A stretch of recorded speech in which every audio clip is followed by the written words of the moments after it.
টুম করে একটা শব্দ হতেই 18 তলার লিফটের দরজা খুলে গেল এবং সামনে তাকাতেই বিনোদের মনটা শরতের কাশের মতো দুলে উঠল। লিফটের ঠিক সামনে দাঁড়িয়ে আছে তৃষা। এই স্টুডিওতে জয়েন করার পর থেকেই তৃষাকে ভারী ভালো লাগে বিনোদের। রিসেপশনিস্টের কাজ করে তৃষা, সেই সঙ্গে মাঝে মাঝে ভয়েস ওভারেও কাজে লাগে। মুখটা পুতুলের মতো, টুকটুক করছে ফর্সা। তবে যে জিনিসটা সব থেকে বেশি চোখ টানে বিনোদের, সেটা হলো তৃষার চোখ। ভরাট ডাগর চোখে কুচকুচে কালো অস্থির চোখের মণি, সারাক্ষণ যেন কাউকে খুঁজে চলেছে। বিনোদের মনে মনে ইচ্ছে ওই অস্থির মণি দুটো একদিন ওকেই খুঁজুক। মাঝে মধ্যে বিনোদের মনে হয় তৃষারও ভালো লাগে ওকে, কে জানে। বিনোদ যে কাজ কমপ্লিট।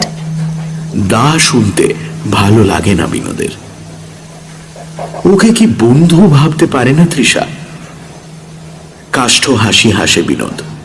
এই আছি আর কি। আপনি বাড়ি ফিরছেন? তোমাকে লিফটে উঠতে দেখলাম, তাই ধাওয়া করে এলাম। কথাটা বলে একটু হাসে তৃষা। বিনোদ ভ্যাবা ছ্যাঁকা খায়। কেন করতে পারি না? হ্যাঁ, কিন্তু আমি। হ্যাঁ তুমি অফিসে ওরকম হাঁ করে তাকিয়ে থাকো কেন বলো তো? কথাটা বলে শটান বিনোদের দিকে ঘুরে তাকায় তৃষা। ওর ডান গালে রাখে নরম হাতটা। আমাকে ভালো লাগে তাই না বিনোদদা? চোখের দিকে তাকায় বিনোদ। চোখ মিথ্যে কথা বলে না। মেয়েটা কি মজা করছে? বুঝতে পারে না, তবে এটুকু বোঝে এই মুহূর্তে তৃষার অস্থির চোখ দুটো ওকেই খুঁজছে। লিফটের দরজা বন্ধ হয়ে গেছে। ভেতরে এই দুটি প্রাণী ছাড়া আর কেউ নেই। লিফট হুড়মুড়িয়ে নেমে চলেছে নিচের দিকে। একটা ভীষণ অস্বস্তির ঢেউ বিনোদকে চেপে ধরে। জানো, এই অফিসটা না ভালো নয়। এখানে এসে থেকে কয়েকজন আমাকে। তৃষার মাথাটা ঢলে পড়ে বিনোদের বুকে। মেয়েটার চোখ থেকে কিছু একটা তরল গড়িয়ে নামছে বিনোদের বুকে। তৃষা কাঁদছে। বিনোদের অস্বস্তিটা বেড়ে ওঠে। তৃষার চোখ দুটো সে পছন্দ করে, কিন্তু সে চোখ থেকে জল নামলে কেমন দেখাবে তা সে কল্পনা করেনি।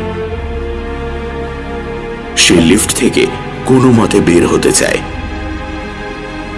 কিন্তু লিফটটা থামছে না কেন? প্লিজ প্লিজ দেখুন, প্লিজ আপনি এভাবে কাঁদবেন না। আপনাকে আপনাকে হাসলে ভালো লাগে। শুনুন, আমি আমি আপনাকে। হঠাৎ বিনোদের পকেটে সেলফোনটা বেজে ওঠে। সে ছিটকে সরে আসতে চায়, কিন্তু তৃষার নরম হাতগুলো আগলে ধরেছে তাকে। মেয়েটার কান্নাটা বেড়ে উঠেছে। স্টুডিওতে কি খারাপ কিছু হয়েছে তৃষার সঙ্গে? দীপ ফোন করেছে। বিনোদ সেই অবস্থাতেই ফোনটা রিসিভ করে কানে লাগায়। ওপাশ থেকে শোনা যায়, শালা আহাম্মক, আজ আবার স্টুডিওতে ছাতা ফেলে যাচ্ছিস তুই? একদম ভুলে গেছি। তুলে রাখ, কাল এসে নেব। এখন তো বৃষ্টি পড়ছে, ভিজে বাড়ি ফিরবি নাকি? বৃষ্টি পড়ছে? আচ্ছা শোনা, দাঁড়া, আমি লিফটে আছি, কল ব্যাক করছি। হ্যাঁ হ্যাঁ, ওকে। দীপ ফোন রেখে দিতে যাচ্ছিল, এমন সময় উপাস থেকে একটা গলা শুনতে পেল বিনোদ। সে একটু থমকে বলল, দীপ, দীপ শুনছিস? কি? তোর পাশ দিয়ে এক্ষুনি কেউ হেঁটে গেল, গান গাইতে গাইতে। হ্যাঁ গেল তো। কে গেল রে? তৃষা ওয়াশরুমের দিকে গেল। দীপ মিথ্যে বলেনি। গলার আওয়াজটা শুনেছে বিনোদ। তার বাঁ হাতটা এতক্ষণ তৃষার মাথায় ছিল, এবার সেটা নেমে আসে। দু হাতের ধাক্কায় তাকে ছিটকে দূরে সরিয়ে দেয় বিনোদ। কে তুমি? হ্যাঁ, কে তুমি? কে তুমি? ফাঁকা লিফটের মধ্যে গম গম করে ওঠে চিৎকারটা। তৃষার মুখটা এখন ঢেকে আছে কপাল বেয়ে নেমে আসা ঘন চুলের ঝালর। একটা মিষ্টি সুর কানে আসছে বিনোদের। সুরটা সে একটু আগেই কোথাও শুনেছে। হোমা, আমি তৃষা, সেই যার চোখ দুটো ভালো লাগে তোমার। দেখবে এখন আমার চোখ দুটো। বিনোদের শরীরের মাঝখান দিয়ে একটা সরীসৃপ উঠছে মনে হয় তার। মুখটা একটুও দেখা যাচ্ছে না। ধীরে ধীরে তৃষার দুটো হাত উঠে আসে, চুল দুপাশে সরিয়ে নিজের মুখটা দেখাতে চায় সে। চোখ সরালে চলবে না, তাকিয়ে থাকো আমার দিকে। দেখো দেখো আমার চোখ দুটো। বিনোদা, তাকাও আমার চোখের দিকে, দেখো। বিনোদের পা কেঁপে ওঠে। নিজের বুকের দিকে তাকায় সে। এতক্ষণ বুকে যে তরল স্পর্শটাকে সে জল ভেবেছিল, সেটা জল নয়, রক্ত।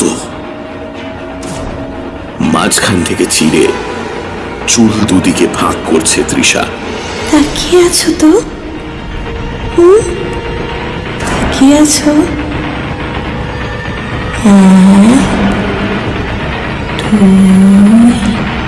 তিন গোনার আগেই কয়েক সেকেন্ড থেমে যায় তৃষা।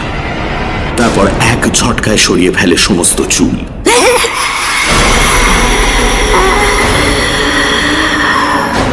তীব্র আকাশ বিদীর্ণ করা পৈশাচিক হাসিতে ফেটে পড়ে সে।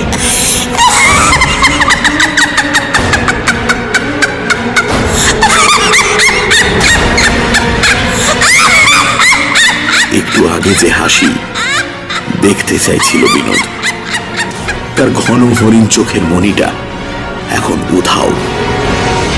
সাদা পোর্সেলেনের মতো দুটো চোখ উদ্দাম নারকীয় হাসিতে বারবার কেঁপে উঠছে।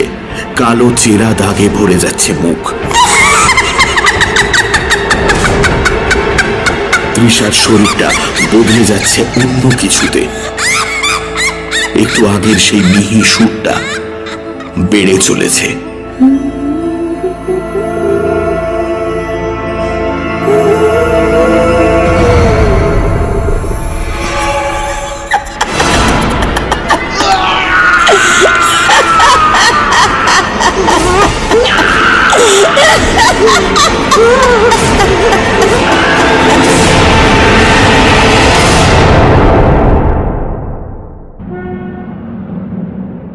আপনার নাম? দীপ্তাংশু স্যার, দীপ্তাংশু মিত্র। ভিকটিম শেষ আপনাকেই কল করেছিল। সেদিনের কথা মনে পড়লে এখনো গায়ে কাঁটা দিচ্ছে দীপের। এই কদিন রাতে ভালো ঘুম হয়নি। চোখ বুঝলেই বিনোদের মাঝখান থেকে দুভাগ হয়ে যাওয়া শরীরটা। স্টুডিওরই ওয়েটিং রুমে ইন্টারোগেশন চলছে। দীপের সামনে বসে আছেন ইন্সপেক্টর নিরলস ব্যানার্জি। ভদ্রলোকের বয়স 50-এর কাছাকাছি। সুঠাম রিজু চেহারা, শান্ত ঘন চোখে চেয়ে আছেন সামনের টেবিলে বসা দুজনের দিকে। একটু আগে লিফটের সিসিটিভি ফুটেজ দেখার পর থেকেই তার ভুরু দুটো কুঁচকে আছে। ও কল করেনি স্যার, আমি করেছিলাম। ছাতা নিয়ে যেতে ভুলে গেছিল। ভাবলাম এখনো বেশি দূর যায়নি, তাই কল করে ফিরে আসতে বললাম। গলায় অস্বাভাবিক কিছু খেয়াল করেছিলেন? অস্বাভাবিক কিছু আমি শিওরলি বলতে পারবো না, তবে মনে হয় একটু এক্সাইটেড লাগছিল। কবজির ওপর রাখা নোটবুকে কিছু লিখে নিলেন ইন্সপেক্টর। তারপর মুখ তুলে বললেন, দেখুন দীপবাবু, খুন একটা হয়েছে মানে খুনি একজন আছে, এবং এখানে যেভাবে খুন হয়েছে তাতে আত্মহত্যার কথা ভাবাই যায় না। খুনি একেবারে চোখে আঙুল দিয়ে দেখিয়ে দিতে চাইছে এটা খুন। স্ট্রেঞ্জ। স্যার, আপনি তো ফুটেজটা দেখলেন, তারপরেও বলবেন এটা স্বাভাবিক খুন?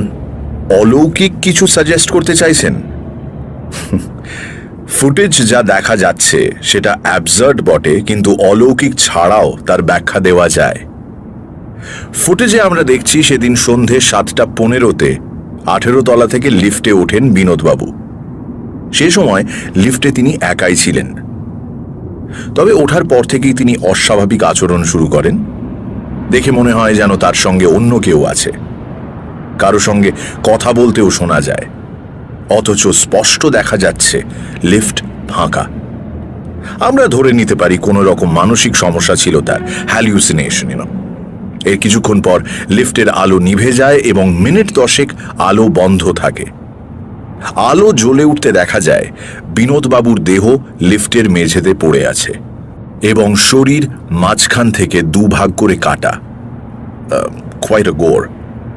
কিন্তু এমন তো হতেই পারে যতক্ষণ আলো বন্ধ ছিল তার মধ্যে কেউ লিফটে ঢুকে খুনটা করে বেরিয়ে যায়। দ্বীপের পাশের চেয়ারেই বসেছিল জয়ন্ত। সে বলল, 10 মিনিটের মধ্যে একটা মানুষকে আধখানা লম্বালম্বি করে কেটে ফেলা এটা সম্ভব স্যার। তাছাড়া লিফটের লোক বলছে ওই সময়ের মধ্যে লিফট একবারও থামেনি। চলন্ত লিফটের মধ্যে মানুষ কি করে ঢুকবে বলুন তো? মানে আপনাদের যুক্তি হলো একটা ফাঁকা অন্ধকার লিফটের মধ্যে একটা নিরস্ত্র মানুষ নিজেকে 2-আধখানা করে কেটে ফেলেন, দ্যাট টু কোনো ওয়েপন ছাড়া। এটা কোনো মানুষের কাজ নয় স্যার। সেদিনের ঘটনার পর প্রায় দিন 7 কেটে গেছে। স্টুডিওর পরিবেশ আগের থেকে কিছুটা শান্ত হয়েছে। কাজকর্ম আবার শুরু হয়েছে আগের মতো। বিনোদের দেহ পোস্টমর্টম করে আলাদা কিছু পাওয়া যায়নি। তারা জানিয়েছে ক্লিন কাট, কোনো ধারালো অস্ত্র দিয়ে ওপর থেকে নিচ অবধি মাছের মতো কাটা হয়েছে মানুষটাকে। শরীরের দুটো ভাগেই অন্য কোনো আঘাতের চিহ্ন নেই। আপনাদের স্টুডিওটা কতদিনের? ওই বছর 5 হবে। মালিক তো আপনি? দ্বীপের দিকে চেয়ে জিজ্ঞেস করেন ব্যানার্জি। আগে হ্যাঁ। কি ধরনের কাজ হয় এখানে? সাউন্ড স্টুডিওতে যা হয় আর কি। অনেকে গান রেকর্ড করতে আসে, আমরা সুরও তৈরি করে দিই দরকার হলে। তারপর ধরুন ফলি থেকে শুরু করে আপনার। মোট কজন কাজ করে এখানে? সবাই মিলে 5 জন স্যার। স্টুডিওটা তো বেশি বড় নয়। নামগুলো বলবেন? আমরা 2 জন ছাড়া তৃষা বলে একটি মেয়ে আছে। তাছাড়া বিকাশ দা রেকর্ডিংটা দেখেন। বেশ, আপনারা কি কাজ করেন? তৃষা রিসেপশনিস্ট। কোনো ক্লায়েন্টের ফিমেল ভয়েস হওয়ার দরকার হলে ওই করে দেয়। বাকি আমরা 3 জন সাউন্ড মিক্সিংটা দেখি। আর যিনি মারা গেছেন, আই মিন বিনোদ কাঞ্জিলাল, ও মেইনলি ভয়েস ওভারটাই করতো। মানে টিভিতে যে বিজ্ঞাপন দেখেন সেখানে যেমন থাকে না। নোট বইটা বন্ধ করে পকেটে রাখেন ব্যানার্জি। তারপর জয়ন্তর দিকে চোখ ফিরিয়ে বলেন, আপনি এখন যেতে পারেন। দীপাংশুবাবুর সঙ্গে একটু দরকার আছে আমার।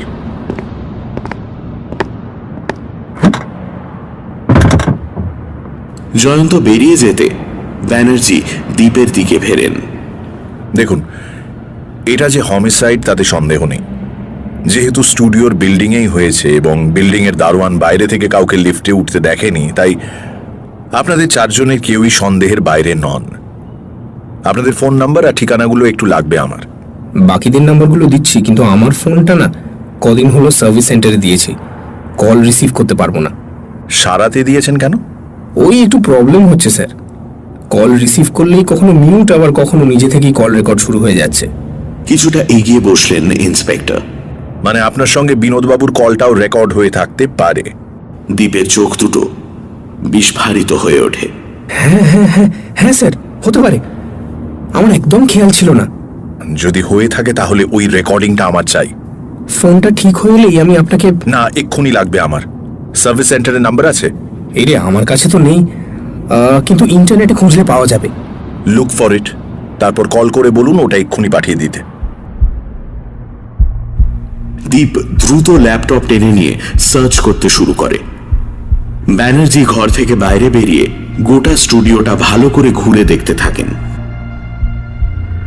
মোট 4টি রুম, একটা রিসেপশন কাম ওয়েটিং রুম, একটা রেকর্ডিং রুম, আর দুটো বড় ঘরে মেশিনে মিক্সিং হয়। রেকর্ডিং রুমের দুদিকের দেওয়ালে দুটো বড় কাঁচের জানলা, দুটো জানলা দিয়ে দুটো মিক্সিং রুমের ভেতর দেখা যায়। রেকর্ডিং রুমের শিল্পীকে হাতের ইশারায় কিছু সংকেত দেওয়ার জন্যই ব্যবহার হয় জানলাগুলো, তবে মূলত মিক্সিং রুম থেকে কণ্ঠশিল্পীর সঙ্গে যোগাযোগ রাখা হয় হেডফোনের মাধ্যমে। ব্যানার্জি ফাঁকা রেকর্ডিং রুমের ভেতর ঢুকে এলেন। ঘরে দুটো চেয়ারের ওপর দুটো হেডফোন রাখা, সেগুলোতে কান রাখলে মিক্সিং রুমগুলোর ভেতরের শব্দ শোনা যাবে। ব্যানার্জি প্রথম হেডফোনটায় কান রাখতে রুম এ এর স্পিকারে বাজতে থাকা বাউল গানের সুর শুনতে পান। সেই সঙ্গে দুজন মানুষের কথাবার্তা, গানে ঠিকঠাক সুর বসছে কিনা সেই নিয়ে আলোচনা চলছে। সরে এসে দ্বিতীয় হেডফোনটায় কান রাখলেন তিনি। জানলা দিয়ে দেখা যাচ্ছে ঘরটা অন্ধকার, অর্থাৎ কাজ হচ্ছে না সেখানে, অথচ একটা মিষ্টি সুর বেজে চলেছে হেডফোনে।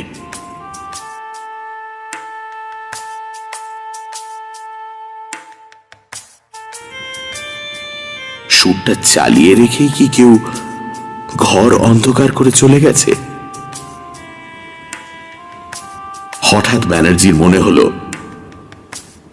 ঘরের ভেতরের অন্ধকারটা নিষ্প্রাণ নয়, কিছু একটা নড়াচড়া করছে সেখানে। হাত তুলে একটা ইশারা করলেন তিনি। মনে হলো ওদিকের মানুষটাও হাত তুলল। জানলার কাছে ডাকলো কি? ধীরে ধীরে এগিয়ে গেলেন তিনি। ঘরের অন্ধকার আর একটু গাঢ় হয়ে উঠল। জানলার কাঁচ ঘেঁষে চোখ নিয়ে যেতে ব্যানার্জি মনে হলো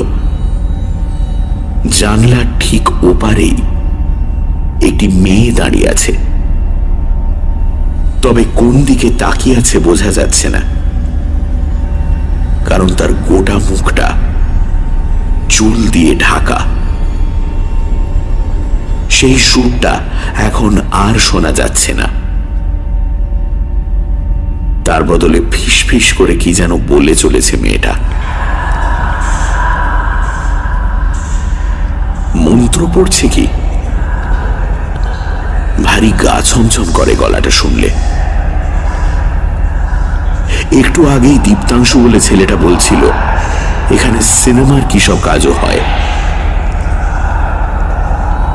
তাহলে কোনো হরর মুভির এফেক্টসের কাজ চলছে কি এখন? কিন্তু কম্পিউটারগুলো চলছে না কেন? কি মনে হতে জানলার কাছে কান রাখলেন ব্যানার্জি। মন্ত্রটা আরো জোরে শোনা যেতে লাগলো। ভাষাটা পরিচিত নয়।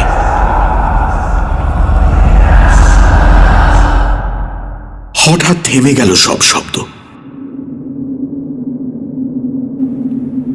অখণ্ড নৈশব্দে ভরে উঠল জানলার কাঁচ।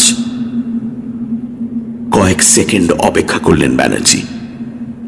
1, 2, 3। এক ঝটকায় জানলায় মুখ ফেরাতেই তার বুকের ভেতরটা ঠান্ডা হয়ে গেল। মেয়েটা আরো কিছুটা এগিয়ে এসেছে, জানলার ওপারে একদম তার মুখোমুখি দাঁড়িয়ে আছে। এখনো আগের মতোই চুল দিয়ে ঢাকা মুখটা। এবার তার নিঃশ্বাসের শব্দও শোনা যাচ্ছে, কিন্তু একটা খটকা লাগলো ব্যানার্জির। মেয়েটা দাঁড়িয়ে আছে জানলার ওপারে, অথচ ঠান্ডা নিঃশ্বাস এসে পড়ছে ব্যানার্জির ঘাড়ের পেছনে। কি করে হয়, কি করে? আতঙ্কিত চোখে ব্যানার্জি খেয়াল করলেন মেয়েটা জানলার ওপাশে দাঁড়িয়ে নেই। কাঁচের জানলার ওপাশে তার প্রতিচ্ছবিটা পড়েছে, অর্থাৎ সে দাঁড়িয়ে আছে এপারে। একি আতঙ্কে চিৎকার করে উঠলেন ব্যানার্জি। সঙ্গে সঙ্গে ঘরের দরজা খুলে গেল। দীপ এসে ঢুকলো ঘরে। ব্যানার্জি হাঁপাতে হাঁপাতে পাশে তাকিয়ে দেখলেন জায়গাটা ফাঁকা, কেউ নেই সেখানে। Sir, sir! ব্যানার্জি চিৎকারে একটু অবাক হয়েছে দীপ। একবার ঢোক গিলে বলল, ওই রেকর্ডিংটা এসে গেছে স্যার, আমার মেল আইডিতে। গ্রেট, চলুন। সামলে নিতে সময় লাগলো ইন্সপেক্টরের।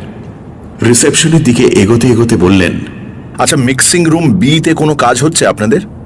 না, পুজো দেরি আছে, তাই কাজের চাপ কম। ঘরটা এখন ফাঁকাই থাকে। দীপের ল্যাপটপে একটা হেডফোন গুঁজে রেকর্ডিংটা শুনতে লাগলেন ব্যানার্জি। রেকর্ডিং এর কয়েক জায়গা মিউট হয়েছে। লিফটের ভেতরে নেটওয়ার্কের অবস্থাও খুব একটা ভালো নয়, ফলে কথাগুলো স্পষ্ট নয় খুব একটা। ব্যানার্জি ভলিউম ফুল করে মন দিয়ে শুনতে লাগলেন। দীপ, দীপ বুঝছিস, তোর পাশ দিয়ে এক্ষুনি কেউ হেঁটে গেল গান গাইতে গাইতে। হ্যাঁ, গেল তো। কে গেল রে? তৃষা ওয়াশরুমের দিকে গেল। তৃষা ওয়াশরুমের দিকে গেল। বিনোদের গলায় উত্তেজনার ছাপ স্পষ্ট।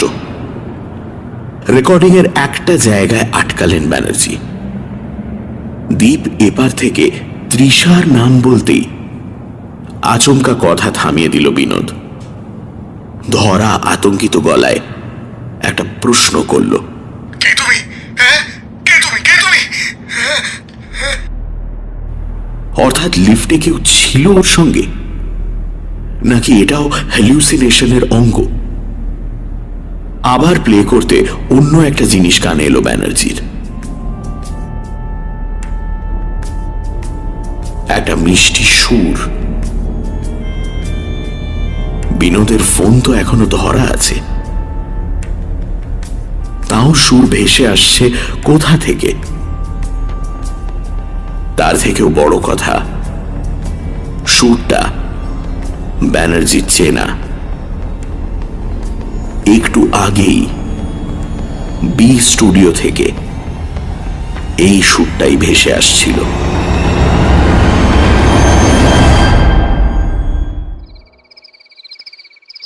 রিককে ঘুম পাড়িয়ে ক্রিপটা একবার দুলিয়ে একটা ক্লান্ত দীর্ঘশ্বাস ফেলে বিছানায় ফিরে এলো বিকাশ। ক্রিবের পাশেই রাখা 2 ইঞ্চি স্পিকারে রিমির গলার রেকর্ড করা একটা লালাবাই চালিয়ে দিয়েছে।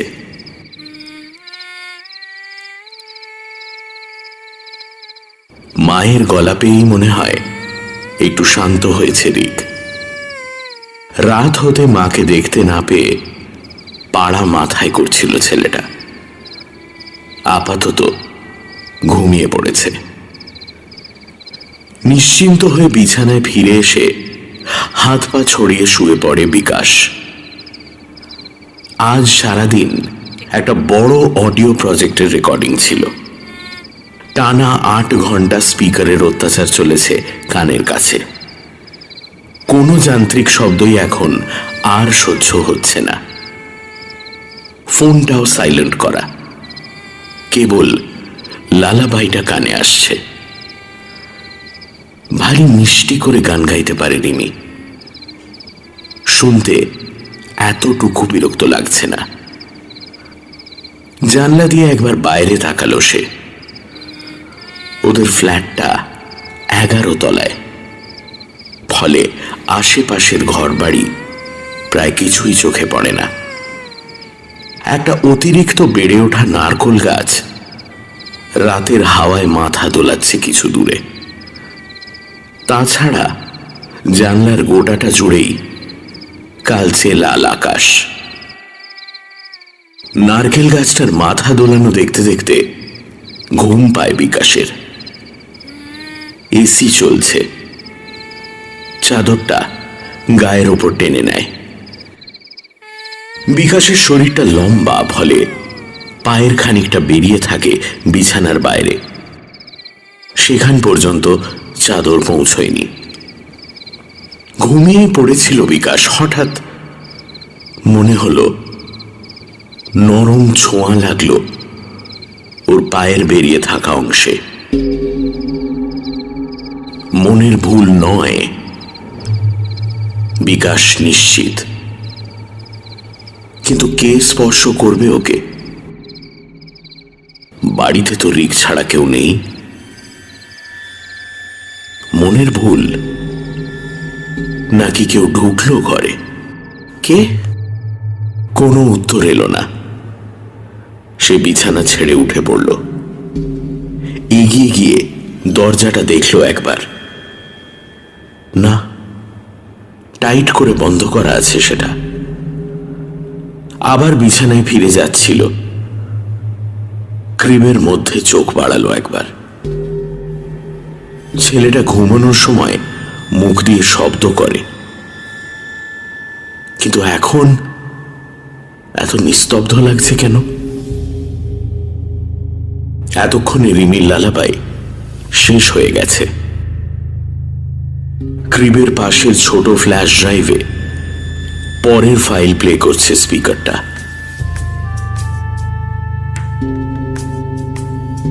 কিন্তু একটা কারণে একটু অবাক হয় বিকাশ। এটা গান নয়, এটা একটা সুর। একটু আগেই সুরটা শুনছিল, ভারী মিষ্টি আদরে সুর। সে বন্ধ করল না। ক্রিমের পাশে নীল নাইট ল্যাম্পটা জেলে নিল বিকাশ, আর সঙ্গে সঙ্গে আঁতকে উঠল। ঘুমের ঘোরে নিজের গায়ের জামাটা উপরে তুলে মাথা ঢেকে ফেলেছে রিক, আর নিঃশ্বাস নিতে পারছে না। ও গড! মনে মনে কথাটা বলে জামাটা নামিয়ে দেয় বিকাশ। বাচ্চাটার সমস্ত মুখ লাল হয়ে গেছে। দম নিতে নিতে মুখ দিয়ে কিছু শব্দ করে রিক।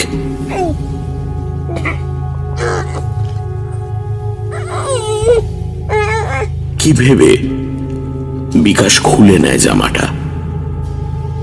বাচ্চার মাথায় একবার হাত বুলিয়ে ফিরে আসতে যাচ্ছিল বিছানায়, এমন সময় একটা জিনিস চোখে পড়তে সে থমকে যায়।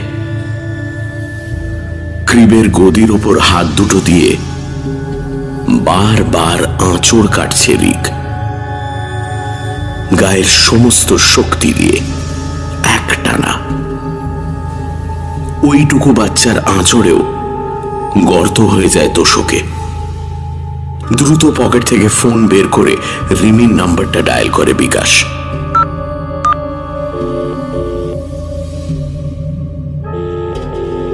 কয়েকবার রিং হওয়ার পর ওপাশ থেকে গলা শোনা যায়। একদম ঠিক সময় ফোন করেছো, যেই ঘুমিয়েছিলাম অমনি। আসলে মনে পড়ছিল খুব তোমার কথা। কাল ভোরে ফিরছো তো? হ্যাঁ, আর সেই জন্যই এখন ঘুমাতে হবে। এই শোনো না, কি? বলছি রিক না বারবার দু হাতে তোষক আঁচড়াচ্ছে। কখন এরকম করে বলো তো? খিদে পেয়েছে? তুমি আবার ওকে ভয় দেখিয়েছো? ভয়? মানে আমি অপদার্থ কোথাকার, মনে নেই? সে একবার ভয়ঙ্কর একটা মুখোশ পরে ওর সামনে গিয়ে জোগাড়পনা করছিলে, তারপরেই তো ওরকম করেছিল। আবার যদি আমার ছেলেকে ভয় দেখিয়েছো না, তাহলে কাল ভয় কাকে বলে আমি বোঝাবো তোমাকে। এই ধুর, আমি ভয় দেখাবো কেন? নিজে মরছি নিজের জ্বালায়। চুপ করো, তোমাকে চেনা আছে আমার। আর দু চারটে বকাঝকা শুনিয়ে ফোন রেখে দেয় রিমি। বিকাশ ক্রিবের কাছে ফিরে এসে দেখে আঁচড়ানো থামিয়ে দিয়েছে রিক। উল্টে এখন অস্পষ্ট শব্দ করে হাসছে। কোনো কারণে ভারী খুশি হয়েছে। কিরে, এত আনন্দের কি হয়েছে তোর? ছেলের পেটে একটা আঙুল রেখে হাসি মুখে জিজ্ঞেস করে বিকাশ। আনমনে হাসতে হাসতে একটা হাত ডান পাশে ছড়িয়ে দেয় রিক। হাতের তর্জনীটা সোজা হয়ে উঠে আছে, যেন কিছু দেখাতে চাইছে সে। বাচ্চারা অবশ্য এমন করেই থাকে। কি মনে হতে সেটা লক্ষ্য করে ঘরের দেওয়ালের দিকে তাকায় বিকাশ। রিক জানলার দিকে আঙুল দেখাচ্ছে। একটা 8 মাসের বাচ্চা জানলা দেখাবে কেন? না, এমনিই তুলেছে হয়তো আঙুলটা। বিকাশ ফিরে আসতে যাচ্ছিল বিছানার কাছে, এমন সময় একটা ব্যাপার খেয়াল করে। রিমির গলায় গান আবার শোনা যাচ্ছে, কিন্তু এবার আর স্পিকার থেকে নয়। গানটা ভেসে আসছে ফ্ল্যাটের জানলার বাইরে থেকে। রিকের হাসির শব্দ বেড়ে ওঠে সেই সঙ্গে।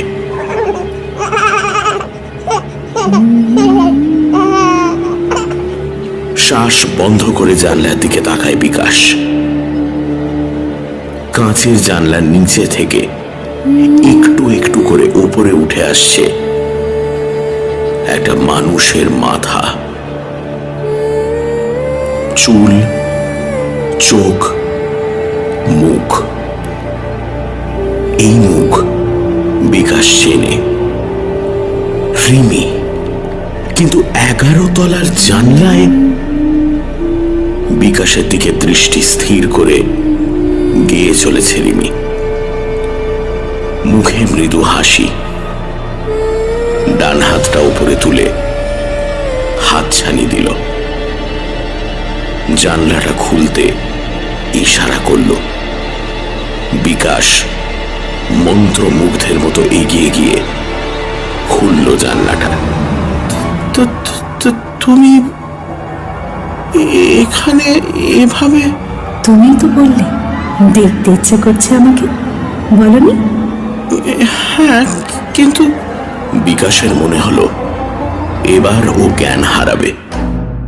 মাথার ভিতরেও একটা চাপা যন্ত্রণা সবকিছু গুলিয়ে দিচ্ছে বারবার।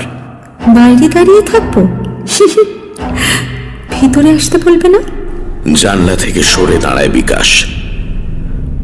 রিমি 2 হাতে জানলা ধরে ভেতরে ঢুকে আসে।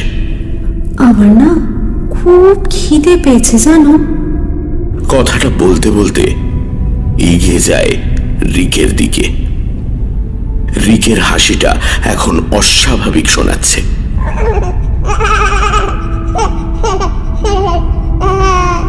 একটা বাচ্চা এভাবে হাসতে পারে না। আমারও খুব মনে পড়ছিল তোমার কথা, ভীষণ ভীষণ ভীষণ ভীষণ। আচমকা এক ঝটকায় বিকাশের সামনে চলে আসে রিমি। এই এই তোমার মনে আছে বিয়ের ঠিক পরপর আমরা মিউজিক চালিয়ে সালসা নাচতাম? এই ঘরেই তো। মানে লেটস ডান্স। স্পিকারে এখন স্যাক্সোফোন বাজতে শুরু করেছে, কিন্তু তার সুরটাও সেই আগের মিষ্টি সুরের মতো। এবার শুধু তার সঙ্গে মিশেছে একটা বাচ্চা ছেলের হাসি, রিকের হাসি।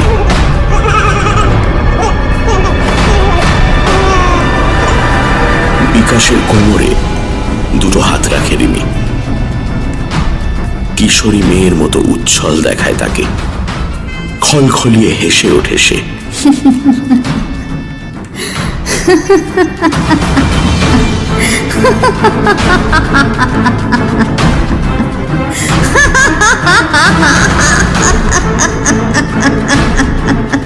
বিকাশের মনে হয় তার কোমরে হাতের চাপ বাড়ছে। হাত নয়, যেন 2 ধারালো ছুরির ফলা বসে যাচ্ছে কোমরে। তার শরীরটাকে ভাগ করে ফেলছে দুভাগে। রিমি, তুমি? মুখ তুলে রিমির দিকে তাকায় বিকাশ। রিমি আর নেই সেখানে, সে অন্য কিছুতে বদলে যাচ্ছে।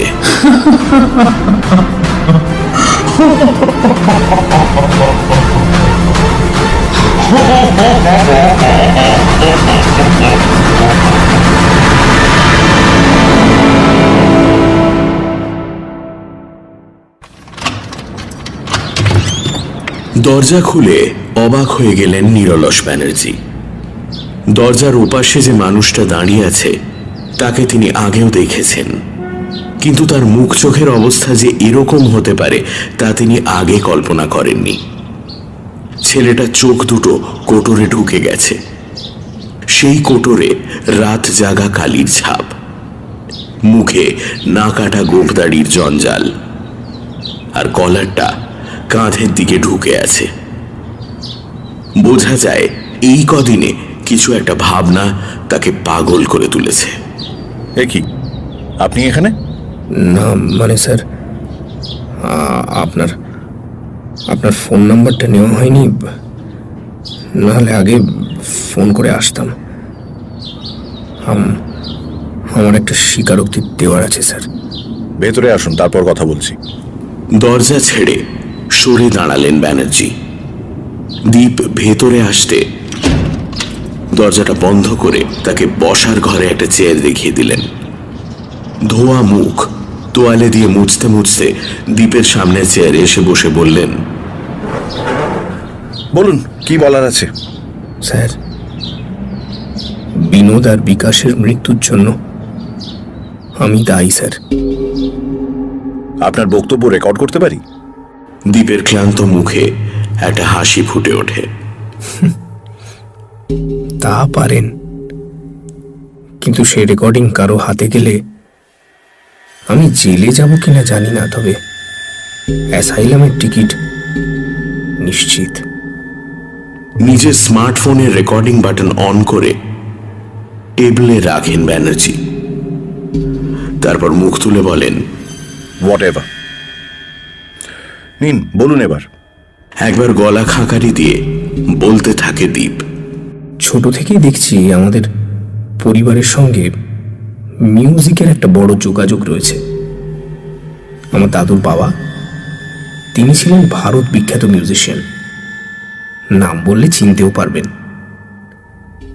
শুধু তাই নয়, মিউজিকের খোঁজে দেশ দেশান্তরে ঘুরেও বেড়াতেন। সংগ্রহ করে আনা শিট মিউজিক একটা হলদে ডায়েরিতে লিখে রাখতেন। পৃথিবীর নানা প্রান্তের প্রায় 150 রকম বাজনার কালেকশন ছিল তার। কোন মিউজিক কোন ইনস্ট্রুমেন্টে বাজাতে হবে সেটাও লেখা থাকতো ওই ডায়েরিতে। যাই হোক, তার মৃত্যুর পর আমার দাদুর কাছে আসে সেই ডায়েরি আর ইনস্ট্রুমেন্টস। সেখান থেকে ইভেন্চুয়ালি আমার বাবার কাছে। বাবারও যে মিউজিকে আগ্রহ ছিল না তা নয়, কিন্তু অল্প বয়সে কাগজের ব্যবসায় নেমে বিরাট টাকার লস খান তিনি। মার্কেটে ভয়ানক ধার বাকি পড়ে যায়। উপায়ন্তর না দেখে তিনি দাদুর ইনস্ট্রুমেন্টের কালেকশন থেকে কিছু ইনস্ট্রুমেন্ট বেচে দেন। আমার যখন 15 বছর বয়স, তখন সেই ডায়েরিটা বাবার থেকে আমার হাতে আসে। বাবা ডায়েরিটা আমায় হাতে দিয়ে বলেছিলেন, দেখ দীপু, এই ডায়েরিটা আমাদের বংশের সম্পদ। পৃথিবীর প্রায় 100টা দেশের এমন সব অজানা সুর এতে লেখা আছে যা আজ পৃথিবী থেকে হারিয়ে গেছে। এইসব সুর বাজাতে পারলে তোর ভেতরের সমস্ত সংকীর্ণতা, হিংসা, ঘৃণা সব মুছে যাবে। শুধু ডায়েরির একেবারে শেষ পাতায় একটা সুর লেখা আছে, ওইটা কোনোদিন বাজাতে যাস না, সর্বনাশ হবে। আপনি তো জানেন স্যার, যেটা বারণ করা হয় সেটার প্রতি আমাদের আগ্রহ জন্মায় বেশি। শেষ পাতার ওই সুরটাই ডায়েরি খুলে আমি প্রথম দেখি। আমরা পড়েছিলাম ডায়াটনিক স্কেলে একটা অক্টেভের মধ্যে একটাই ট্রাইটোন থাকতে পারে। অঙ্কের মতো মিউজিকের ক্ষেত্রে এই নিয়মটা নড়চড় হওয়ার জো নেই, কিন্তু এই মিউজিকটায় এক অক্টেভে 5টা থেকে 6টা ট্রাইটোন আছে। মানে সুরটা প্রকৃতির নিয়মের বাইরে, অশুভ। তবে বাবা আমাকে তেমন একটা গুরুত্ব দিয়ে সতর্ক করেননি। তার একটা কারণ হলো এই যে মিউজিকটা বাজাতে হবে ডুডুক দিয়ে। ডুডুক হলো একটা প্রাচীন আর্মেনিয়ান ইনস্ট্রুমেন্ট, খানিকটা বাঁশির মতো। আমাদের কালেকশনে ছিল, কিন্তু বাবা বিক্রি করে দিয়েছিলেন। ফলে আমার আগ্রহ থাকলেও বাজাতে পারিনি। ডায়েরিটা আছে আপনার কাছে? এখন নেই, বাড়িতে আছে। আচ্ছা বেশ, সেটা নিয়ে আসবেন একটু। এখন বলতে থাকুন। জামার হাতায় কপালের ঘাম মোছে দীপ। হ্যাঁ, এবার এখনের ঘটনায় আসি। আমি মেইনলি মিউজিক তৈরি করি ভিএসটিতে। ভিএসটি মানে জানি, বলতে থাকুন। কিছুদিন আগে নেট থেকে আমি একটা প্লাগ ইন পারচেস করি, তাতে ডুডুক ছিল। অর্থাৎ সেটা ব্যবহার করে ওই ডুডুক যন্ত্রটা ছাড়াও আমি ডুডুকের সুর তৈরি করতে পারবো। আপনি সেটা দিয়ে ওই শিট মিউজিক থেকে সুরটা তৈরি করেন, তাই তো? ওপরে নিচে মাথা দোলায় দীপ। চোয়াল ঝুলে পড়েছে তার। সেদিন আপনার ফোনের রেকর্ডিং এ লিফটে যে সুরটা বাজছিল। হ্যাঁ স্যার, ওটাই। ওই মিউজিকটা ভালো নয় স্যার। যেভাবে খুনগুলো হচ্ছে তাতে আমার মনে হয় ওই মিউজিকটা বাজিয়ে আমি অশুভ কিছুকে জাগিয়ে তুলেছি। আমি জাগিয়ে তুলেছেন বলতে ডিমন জাতীয় কিছুর কথা বলছেন কি? হতে পারে স্যার, আমি ঠিক জানি না। কিছুক্ষণ গালে হাত দিয়ে বসে থাকেন ব্যানার্জি। তারপর বড় একটা দীর্ঘশ্বাস ফেলে বলেন, এমন অলৌকিক খুন আমিও আগে দেখিনি দীপবাবু। জীবনে ঢের কেস দেখেছি। আচ্ছা, ওই ডায়েরিটাতে মিউজিকটা কোথাকার বা কে তৈরি করেছে সেটা নিয়ে কিছু লেখা নেই? না, মিউজিক আর ইনস্ট্রুমেন্টের নাম ছাড়া অন্য কিচ্ছু নেই। তবে বিকাশ সুরটা দেখতে চেয়েছিল একবার। আমি ছবি তুলে পাঠিয়েছিলাম, সেটা ল্যাপটপে রয়ে গেছে। কই দেখি। পিঠের ব্যাগ থেকে নিচের ল্যাপটপটা বের করে আনে দীপ। তারপর সেটা অন করে একটা বিশেষ ছবি বের করে এগিয়ে দেয়।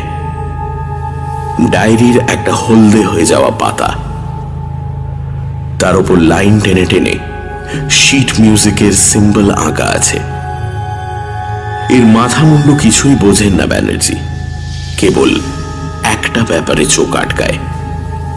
পাতার একেবারে ওপরের প্রান্তে একটা মাঝারি সাইজের হ্যাশ চিহ্ন আঁকা আছে। এটা কি বলুন তো? এটাকে বলে শার্প সিম্বল স্যার। মিউজিকে ওটা দিয়ে হায়ার পিচ বোঝানো হয়। ওই একই চিহ্নকে অঙ্কের ভাষায় হ্যাশ বলে। আমরা ফেসবুকেও খানিকটা মিউজিকের নিয়মেই হ্যাশট্যাগ ব্যবহার করি। অন্য কথাগুলোর চেয়ে হ্যাশ চিহ্নের গায়ে লেগে থাকা কথাগুলোর ভ্যালু হায়ার। হ্যাশট্যাগ সে তো ফেসবুকে ব্যবহার হয়, এখানে হয়েছে কেন? এখানে ওটা হায়ার পিচ বোঝাচ্ছে। শিট মিউজিক লেখা আছে পাতার মাঝামাঝি, তাহলে চিহ্নটা পাতার একেবারে উপরের দিকে এমন আলাদা করে লেখা কেন? তাহলে হয়তো মিউজিকটা লেখার আগে চিহ্নটা আঁকা প্র্যাকটিস করছিলেন আমার পিতামহ। খুব ধীর পায়ে ঘরের ফাঁকা অংশে পায়চারি করতে থাকেন ব্যানার্জি। একটা লোক যে একটা ডায়েরি ভর্তি শিট মিউজিক লিখেছে, তাকে একেবারে শেষ পাতায় পৌঁছে একটা সাধারণ চিহ্ন আঁকা প্র্যাকটিস করতে হলো। না দীপবাবু, ওই চিহ্নটার একটা মানে আছে, কিন্তু কি স্যার? পায়চারি করতে করতে দাঁড়িয়ে পড়েন ব্যানার্জি। আচ্ছা দীপবাবু, কবিতা যে পাতায় লেখা হয় তার একেবারে উপরে কি লেখা থাকে? কবিতার নাম আর কবির নাম।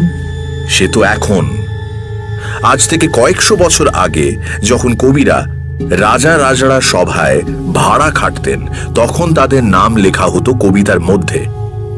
কহেন কবি কালিদাস পথে যেতে যেতে নাই তাই খাচ্ছ থাকলে কোথায় পেতে। তাহলে উপরে কি লেখা থাকতো? যে রাজার উদ্দেশ্যে কবিতাটা উৎসর্গ করা হয়েছে তার নাম। রাজা?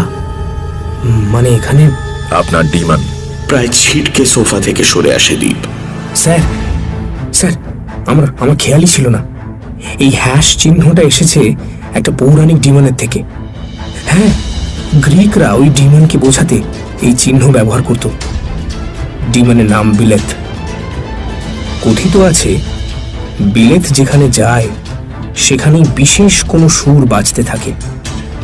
নোয়ার এক সন্তান হ্যাম প্রথম পৃথিবীতে নিয়ে আসে তাকে। পরে বিলেতের সাহায্য নিয়েই গণিতের উপর প্রথম বই লেখেন তিনি, অর্থাৎ। মুখে কিছু একটা বিড়বিড় করে চলেছেন ব্যানার্জি। স্থির চোখে স্ক্রিনের ওপরের হ্যাশ চিহ্নটার দিকে তাকিয়ে আছেন। দীপ কান পেতে তার কথাগুলো শোনার চেষ্টা করে।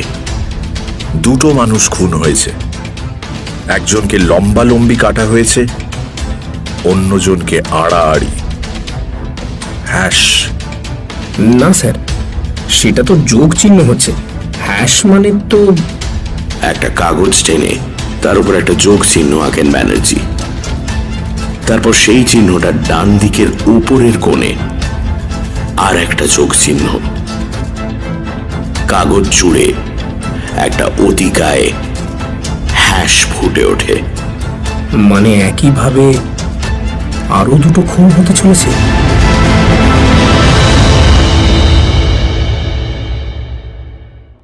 কিরে, রেডি তো? হ্যাঁ আছি, তুমি কিউটা দাও। হ্যাঁ দিচ্ছি, একবার শুনে নে আগে। আপনাদের সবার অনুরোধে এবার পুজোয় আসতে চলেছে। এখানে আমি বলছি সঞ্চারী মিত্রের নতুন গানের অ্যালবাম, তাই তো? হ্যাঁ, ঠিক আছে, আবার দাও কিউটা। হ্যাঁ, ফাইনাল এটা। আপনাদের সবার অনুরোধে এবার পুজোয় আসতে চলেছে সঞ্চারী মিত্রের। তৃষা থেমে যায়। হেডফোন থেকে ভেসে আসা একটা গলা কানে এসেছে ওর। ওর নাম ধরে ডেকে উঠেছে কেউ। গলাটা বিনোদের। আরে থেমে গেলি কেন? না মানে বিনোদার রেকর্ডিংটা ওখানেই শেষ হয়ে যায় না? আরো কিছু বলা আছে বুঝি? কই না তো। ও ঠিক আছে, তুমি আরেকবার দাও। আচ্ছা, রেডি, গো। কয়েকটা নিস্তব্ধ মুহূর্ত কাটে। তৃষা অপেক্ষা করতে থাকে। একটা চাপা কান্নার শব্দ ভেসে আসে।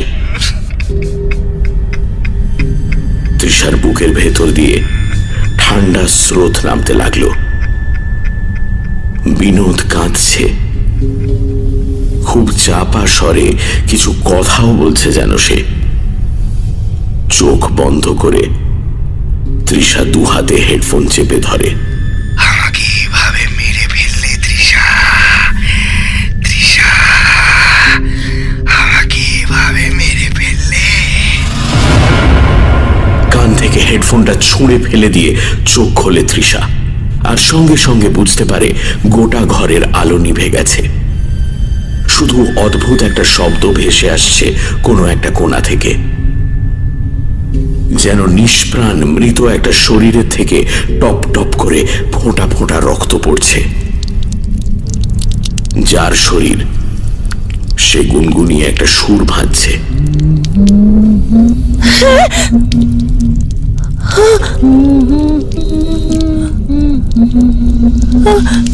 ভারী মিষ্টি একটা সুর। শব্দের উৎসের দিকে এগিয়ে যায় তৃষা। আবছা অন্ধকারের মধ্যে মনে হয় একটা মানুষ দাঁড়িয়ে আছে ওর দিকে পিছন ফিরে। মানুষটাকে ও আগেও দেখেছে। গুনগুন করে সুরটা সেই ভাঁজছে। বিনোদটা এগিয়ে গিয়ে লোকটার কাঁধে হাত রাখে তৃষা। সঙ্গে সঙ্গে ঘরের আলো জ্বলে ওঠে। লোকটা ওর দিকে পেছন ফেরে। সত্যি বিনোদ দাঁড়িয়ে আছে। স্বাভাবিক গলায় বিনোদ বলে, দেরি হয়ে যাচ্ছে তো, চলুন বাকি রেকর্ডিংটা সেরে নি। কিন্তু কিন্তু তুমি তো। আমি তো কি? আরে কালকের মধ্যে প্রজেক্টটা নামাতে না পারলে। তৃষা লক্ষ্য করে বিনোদের কপাল থেকে গলা অবধি একটা লম্বা চেরা দাগ। থুতরির নিচে সেই দাগ থেকে বেরিয়ে আসা এক ফোঁটা রক্ত জমে আছে। বিনোদা, তোমার তো রক্ত বেরোচ্ছে বিনোদা। রক্ত?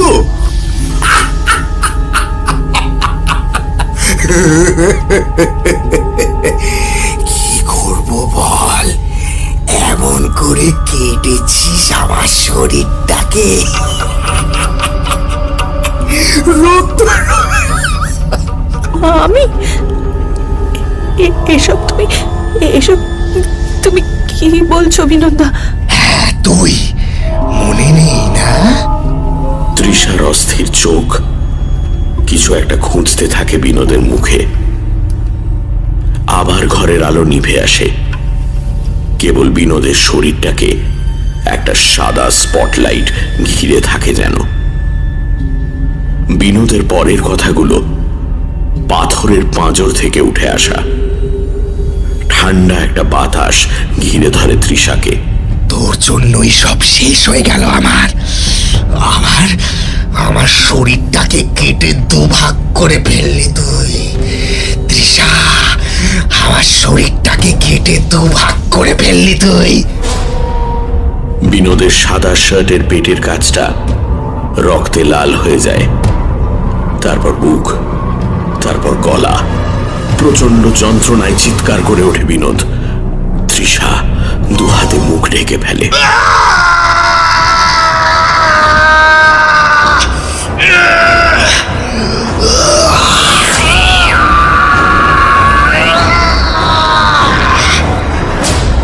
আপনাদের সবার অনুরোধে এবার পুজোয় আসতে চলেছে। আপনাদের সবার অনুরোধে এবার পুজোয় আসতে চলেছে।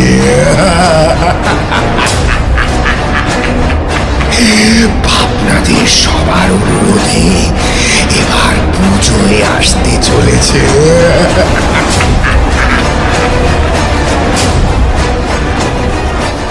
বারবার বেজে চলেছে ভয়েসটা।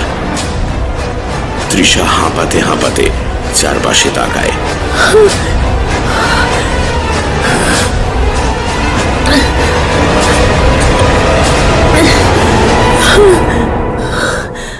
স্টুডিওর রেকর্ডিং রুম। স্বস্তির নিঃশ্বাস ফেলে তৃষা। হেডফোনে আবার জয়ন্তর গলা শোনা যায়। তুই ছেড়ে দে, আজ তোর কিছু একটা প্রবলেম হচ্ছে।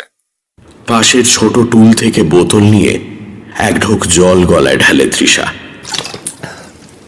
নিঃশ্বাসের গতি কম হয়ে আসে তার। দুহাতে মুখের ওপর নেমে আসা চুল সরিয়ে ফেলে। মাইকটা অফলাইন করে দাও জয়ন্তদা। আমি ও ঘরে আসছি। হ্যাঁ দিচ্ছি।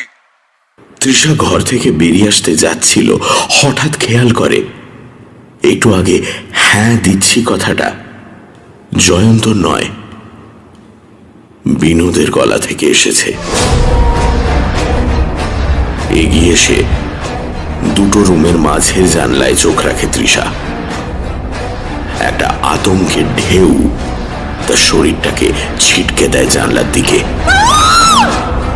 মিক্সার মেশিনের সামনের গদি আটা চেয়ারে বসে আছে জয়ন্ত। তার শরীরটা কোমর থেকে দুয়াদখানা করে কাটা। মেঝেতে যতদূর রক্ত গড়িয়েছে তাতে বোঝা যায় অন্তত মিনিট 10 আগে তাকে খুন করে গেছে কেউ।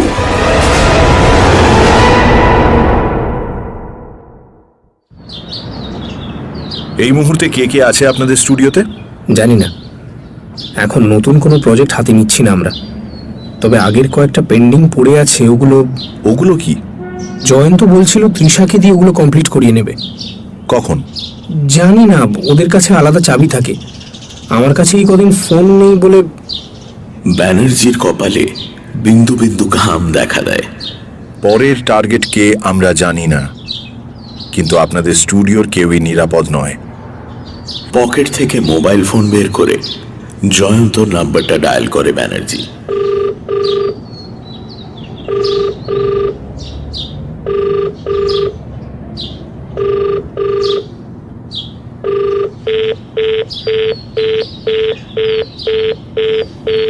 ওপাশে বেশ কয়েকবার রিং হয়ে কেটে যায়।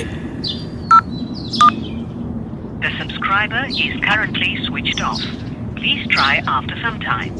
তৃষার নাম্বার সুইচড অফ। স্টুডিওতে থাকলে আমরা ফোন সাইলেন্ট করে রাখি, তাই হয়তো। ফিরে এসে আবার উল্টো দিকে চেয়ারে বসে পড়েন ব্যানার্জি। কপালে হাত বুলোতে বুলোতে বলেন, এই যে ডিমানের নাম বললেন, একে যেমন নিয়ে আসা যায় তেমনি ফেরত পাঠানোরও তো রাস্তা আছে কিছু? তেমন কিছু তো, হ্যাঁ, মনে হয় একটা উপায় আছে স্যার। কি উপায়? এই শিট মিউজিকটা যে পাতায় লেখা ছিল তার ঠিক পেছনে গ্রিক ভাষায় কিছু লেখা আছে, 4-5 লাইনের বেশি নয়। এই দেখুন। ল্যাপটপে ছবিটা খুলে দেখায় দীপ। খুব ভালো করে তাকালে বোঝা যায় পেছনের পাতায় কালি দিয়ে লেখা কিছু অক্ষরের ছাপ এই পাতার স্পষ্ট অক্ষরের ফাঁকে ফাঁকে ফুটে উঠেছে। এই পাতাটা আমাদের লাগবে, কুইক। আপনার বাড়িতে কাউকে বললে ছবি পাঠিয়ে দিতে পারবে না? বাড়িতে তো আমি একা থাকি স্যার, শুধু একটা পোষা কুকুর আছে। কিছু একটা বলতে যাচ্ছিলেন ব্যানার্জি, এমন সময় তার ফোনটা বেজে উঠল। Trisha Ganguly.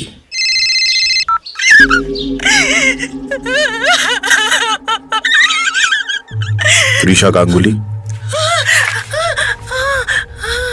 Hello?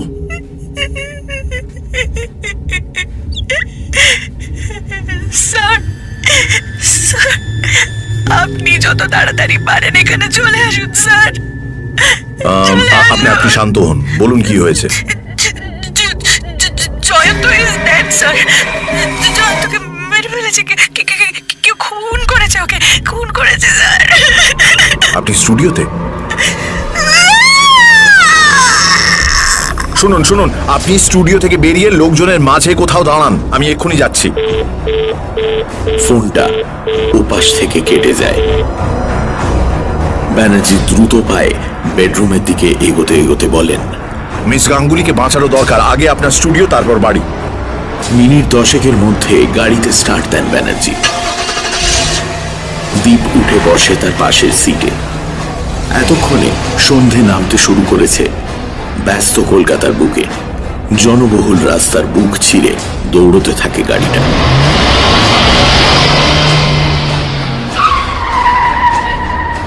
Studio building এর সামনে পৌঁছতেই তৃষাকে দেখতে পাওয়া যায়। রাস্তার একধারে একটি আলোকোজ্জ্বল শপিং মলের সামনে দাঁড়িয়ে আছে সে। গাড়িটাকে থামতে দেখে একবার ভেতরে তাকিয়ে দীপকে দেখে ছুটে গাড়ির কাছে চলে আসে। তার চোখ মুখ উদ্ভ্রান্তের মতো দেখাচ্ছে। গালের উপরে কান্নার দাগ, কাজল লেপটে আছে। বুকটা এখনো উত্তেজনায় ওঠানামা করছে বারবার।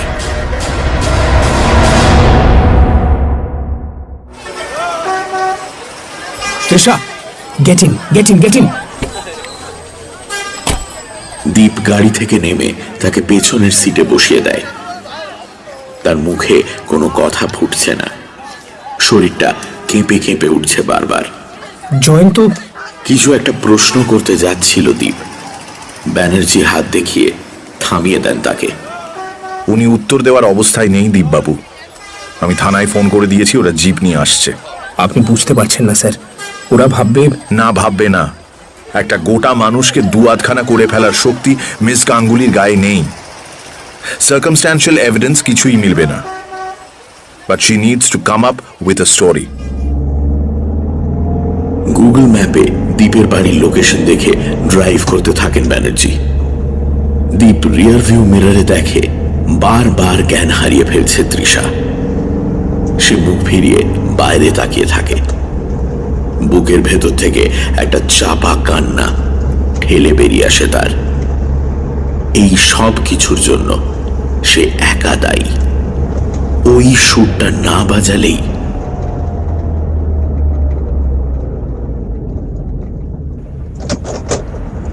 দ্বীপের ফ্ল্যাটের সামনে এসে গাড়িটা যখন দাঁড়ায় তখন ঘড়িতে সন্ধে 7:30। গাড়ি থেকে নেমে দাঁড়ায় দুজনে। দীপ পেছনের সিটটা দেখিয়ে বলে, ওকে এখানে রেখে যাবেন? না, আমাদের কারো একা থাকা উচিত হবে না, আমি ক্যারি করছি ওকে। দুহাতে তৃষার অচৈতন্য দেহ কাঁধে তুলে ফেলেন ব্যানার্জি। দীপ ভেতরে ঢুকে লিফটের দিকে এগিয়ে যায়। 5 তলায় উঠে প্যাসেজ বেয়ে প্রায় দৌড়ে আসে দুজনে।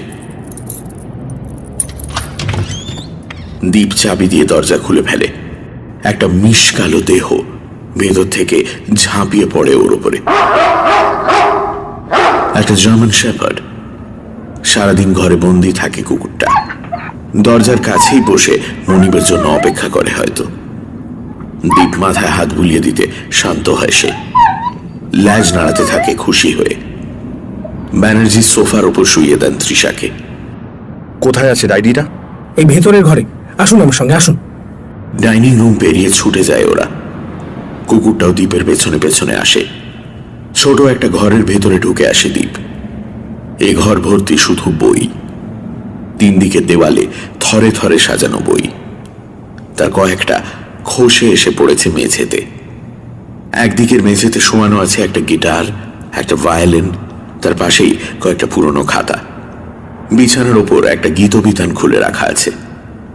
ঘরের বইয়ের পাহাড় আতিপাতি করে খুঁজতে থাকে দীপ। আপনার মনে নেই কোথায় রেখেছেন? আসলে এত বই না আমার। শেলফ থেকে একটা বই টেনে নেয় দীপ। সেটা ব্যানার্জির সামনে বাড়িয়ে ধরে বলে, এই যে দেখুন, এই বইটা মিউজিক নিয়ে পড়া আমার প্রথম বই, জানেন? হ্যাঁ, 10 বছর বয়সে প্রথম পড়েছিলাম। তখনই মিউজিকের প্রতি এমন একটা ভালোবাসা জন্মেছিল। আপনি এ ঘরে যত বই দেখছেন, যত বই, সব বই শুধু সুর নিয়ে। আমার সব মুখস্থ। ওই যে গিটারটা, ওটা বাজাতে গিয়ে কতবার যে হাত কেটে গেছে। আপনি প্লিজ ডায়েরিটা খুঁজুন। ছোট থেকেই নামকরা মিউজিশিয়ান হওয়ার ইচ্ছে ছিল স্যার, কিন্তু হতে পারিনি কিছুতেই। ওই যে একটা এক্স ফ্যাক্টর লাগে না, দীপ্তাংশু মিত্রের ছিল না, তাই না স্যার? হতে পারে, কিন্তু এখন সময় নষ্ট না করে। ও মনে পড়েছে স্যার, মনে পড়েছে। ডায়েরিটা তো এখানে নেই। এখানে নেই? তাহলে কোথায় আছে? গঙ্গায়। 7 দিন আগে কুটি কুটি করে ছিঁড়ে ভাসিয়ে দিয়ে এসেছি। হোয়াট? এসব কি বলছেন আপনি? অদ্ভুত একটা হাসি হেসে ওঠে দীপ। বিছানার উপরে বসে পড়ে। পাশে বসে থাকা কুকুরটার মাথায় হাত বোলাতে বোলাতে বলে,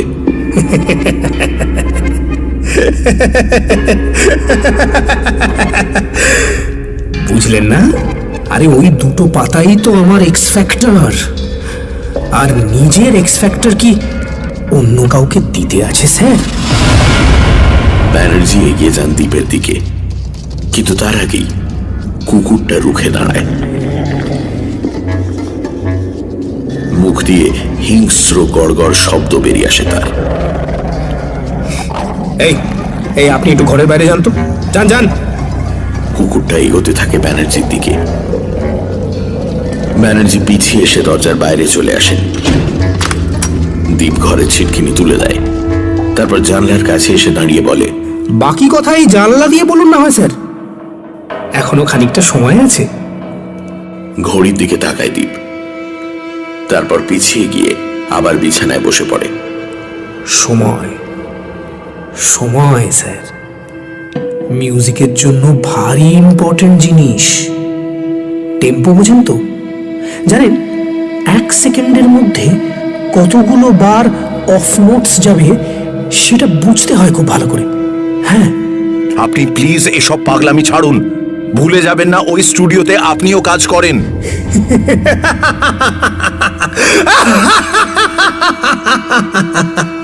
প্রদীপের জিন কি কখনো আলাদিনকে খুন করে ব্যানার্জি বাবু? হ্যাঁ, মানে আপনি ইচ্ছে করে? আরে না না না না, ইচ্ছা করে নয়, বলতে পারেন একরকম তালে গোলে। বইয়ের শেলফের সামনে পড়ে থাকা একটা ছোট 3 ইঞ্চি ছুরি হাতে তুলে নেয় দীপ।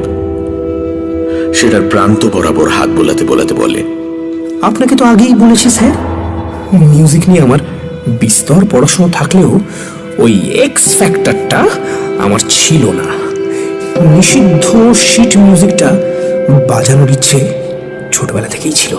হ্যাঁ, জানতাম, আমি জানতাম ওটা বাজালে আমার কোনো ক্ষতি হবে না।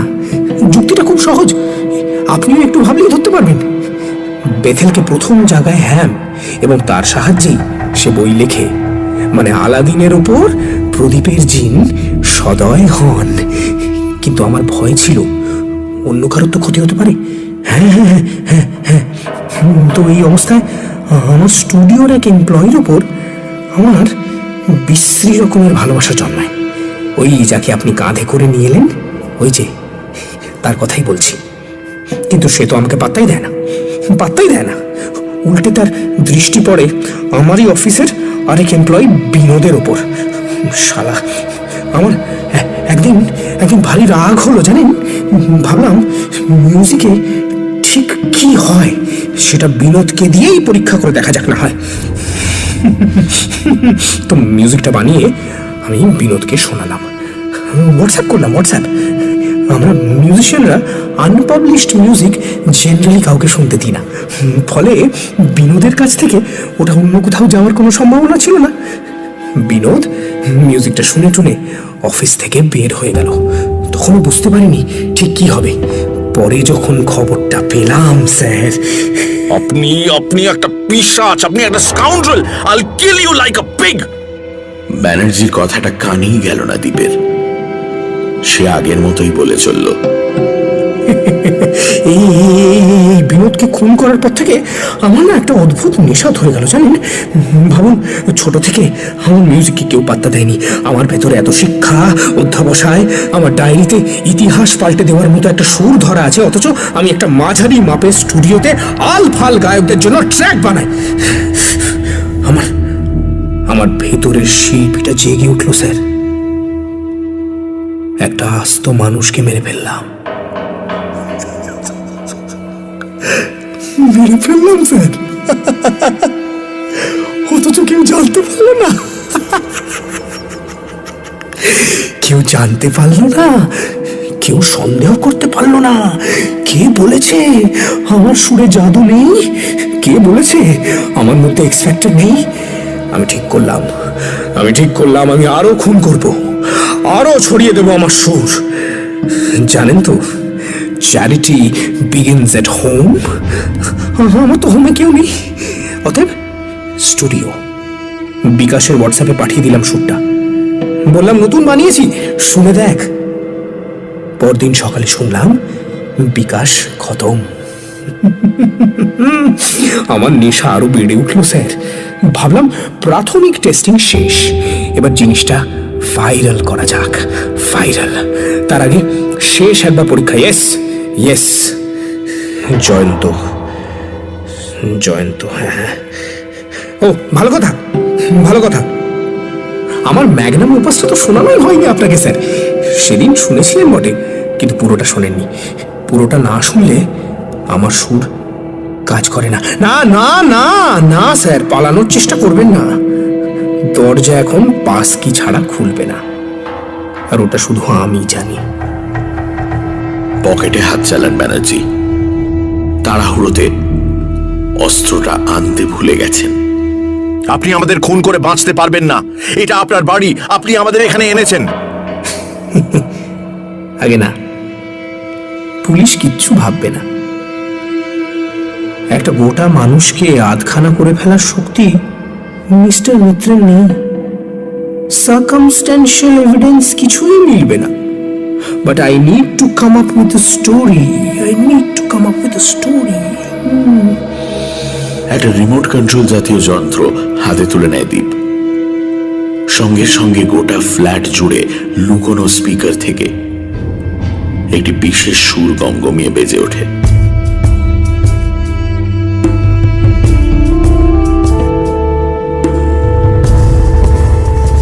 প্রাচীন আর্মেনিয়ান বাঁশি ডুডুক বাজছে।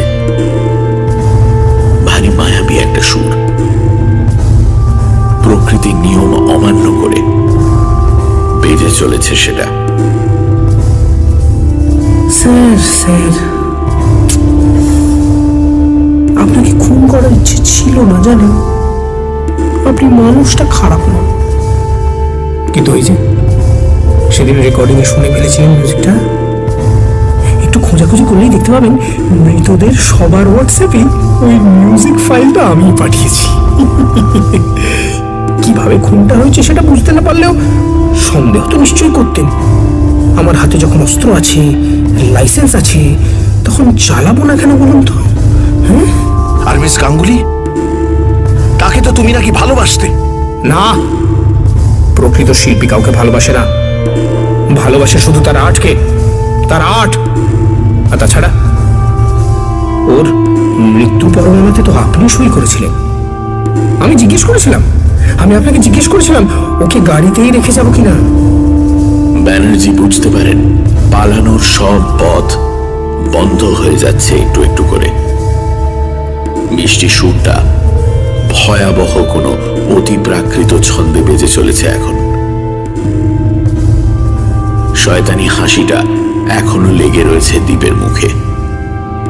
সে বলে চলেছে, এখনো বলবেন দীপ্তাংশু মিত্রের কোনো এক্স ফ্যাক্টর নেই, এখনো বলবেন আমি জাত মিউজিশিয়ান নই। তার হাসির তেজ বাড়তে থাকে। ব্যানার্জির মনে হয় সেই স্টুডিওতে দেখা মেয়েটা এসে দাঁড়িয়েছে তার ঠিক পেছনে। তিনি চোখ বন্ধ করে নেন। কোমরের কাছে একটা স্পর্শ অনুভব করেন। এমন সময় সুরটা ছাপিয়ে অন্য একটা শব্দ শোনা যায়, কুকুরের ডাক। খুব চাপা কুই কুই স্বরে আওয়াজ করছে কুকুরটা। মনে হচ্ছে যেন কাঁদছে সে। শরীরটাকে মাটির কাছে এনে বারবার আছড়ে ফেলছে নিজের চোয়ালটা। কুকুরটা বুঝতে পেরেছে যে সুরটা ফ্ল্যাটময় বেজে চলেছে সেটা অশুভ, সেটা মানুষের ক্ষতি করে। কুকুর মানুষের ভাষা বুঝতে না পারলেও সুরের ভাষা বুঝতে পারে। নিজের মনিবকে এভাবে পাল্টে যেতে দেখে, অন্যের ক্ষতি করতে দেখেই হয়তো কাঁদছে সে। এই তোর আবার কি হলো? দীপ নিচু হয়ে তার মাথায় হাত রাখে। সঙ্গে সঙ্গে অভাবনীয় একটা কাণ্ড ঘটে। কুকুরটা এক ঝটকায় লাফিয়ে উঠে দীপের টুটি কামড়ে ধরে। ব্যাপারটা ঘটবে দীপ আশা করে। সে এক পলকের জন্য থতমত খেয়ে যায়, তারপর দু হাতে ঠেলে সরানোর চেষ্টা করে প্রাণীটাকে। না পেরে আছড়ে পড়ে বিছানার উপরে। এমন ভাবে টুটিটা কামড়ে ধরেছে যে তার গলা থেকে একটা গোঙানি আর রক্ত ছাড়া আর কিছুই বেরোচ্ছে না। দীপ হাত চালিয়ে একটু আগে ছুরিটা পায় কোনো মতে। মুহূর্তে সেটা চালিয়ে দেয় কুকুরের পেট লক্ষ্য করে। বারবার চালাতে থাকে ছুরিটা। কুকুরটা চোখ দিয়ে জল পড়তে থাকে, কিন্তু মনিবের টুটি সে ছাড়বে না। সে বুঝতে পারছে যে তার মৃত্যু আসন্ন, তবে মরার আগে তার মনিবের ভেতরে বাসা বাঁধা এই অশুভ শয়তানকে ছিঁড়ে ফেলতে চায় সে। ব্যানার্জি খেয়াল করেন তার কোমর থেকে সেই চাপটা এবার ধীরে ধীরে কমে আসছে। মিনিট খানেক পরে সুরটা শেষ হবার আগেই মিলিয়ে আসে। সেই সঙ্গে দ্বীপ আর কুকুরটার রক্তাক্ত নিথর দেহ বিছানা থেকে খসে মেঝের ওপর গড়িয়ে পড়ে। কুকুরটা কুই কুই করে মৃত্যু যন্ত্রণায় ছটফট করে ওঠে কয়েকবার। চোখ দুটো রক্তে ভিজে যাচ্ছে তার। শরীরময় অসংখ্য ক্ষত চিহ্ন। একটু পরেই তার দেহ স্তব্ধ হয়ে যায়। ব্যানার্জির মনে হয় তিনি পায়ে বল পাচ্ছেন না। সুরটা বন্ধ হয়ে যেতে চারিদিক অস্বাভাবিক নিস্তব্ধ লাগে তার। চোখ বন্ধ হয়ে আসে ধীরে ধীরে। কোনো রকমে পকেট থেকে মোবাইল ফোনটা বের করে একটা নাম্বার ডায়াল করেন।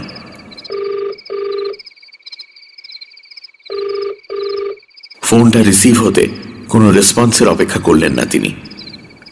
শরীরের সমস্ত শক্তি একত্র করে উচ্চারণ করলেন, সেন্ড হেল্প। হাত থেকে খসে পড়ে ফোনটা। জ্ঞান ফিরতে তৃষা দেখে একটা গাড়ির ব্যাক সিটে শুয়ে রয়েছে সে। গাড়িটা ধাবমান। উঠে বসে সামনের সিটে। ব্যানার্জিকে দেখতে পায়।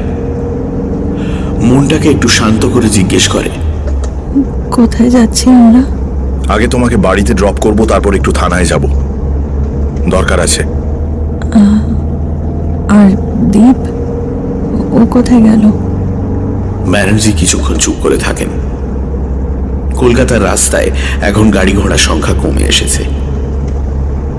তৃষা বুঝতে পারে তার বাড়ির পথেই চলেছে গাড়িটা। দীপের বাড়িতে কি হলো বলুন তো? আর জয়ন্ত? সেসব পরে হবে না হয়। Oh God, I can't think. আমি কিচ্ছু বুঝতে পারছি না। You look devastated. একটা গান শুনবেন? ইট'll cheer you up. তৃষা কিছু উত্তর দেয় না। ব্যানার্জি হাত বাড়িয়ে কার রেডিওটা অন করে দেন। কয়েক সেকেন্ড কোনো শব্দ শোনা যায় না। তারপর মিষ্টি গানের সুর ভেসে আসে।